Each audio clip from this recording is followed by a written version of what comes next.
Dear Kuya Eddie, just call me Dawn. May boyfriend ako and magsasampung buwan na kami. Smooth naman lahat. Ramdam ko na mahal niya ako.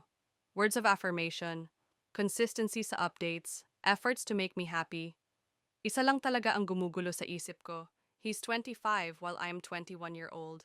I don't know if love ba talaga ang pundasyon sa relationship namin or libog lang. I mean, every time lalabas kami, diretso agad yon sa hotel. Hindi niya naman ako pinipilit. Pero bilang GF niya, gusto ko rin namang ibigay ang pangangailangan niya. I know halos lahat dito, hindi pabor sa pakikipagtalik before marriage. But sa ganong paraan ko kasi, may ipapakita ang love ko sa kanya. Minsan nag-overthink rin ako na baka hindi niya ako kayang iwan kasi nabibigay ko ang gusto niya. Sorry kung magulo yung pagkukwento ko. Paano ba malaman na genuine yung love niya at hindi lang lip zero G yun? At bago ko tapusin ito, I lost my virginity at 18-year-old. May nakauna na sa akin bago ang current boyfriend ko. If ma-post to, I'll confess my biggest mistake na hanggang ngayon ay pinagsisisihan ko.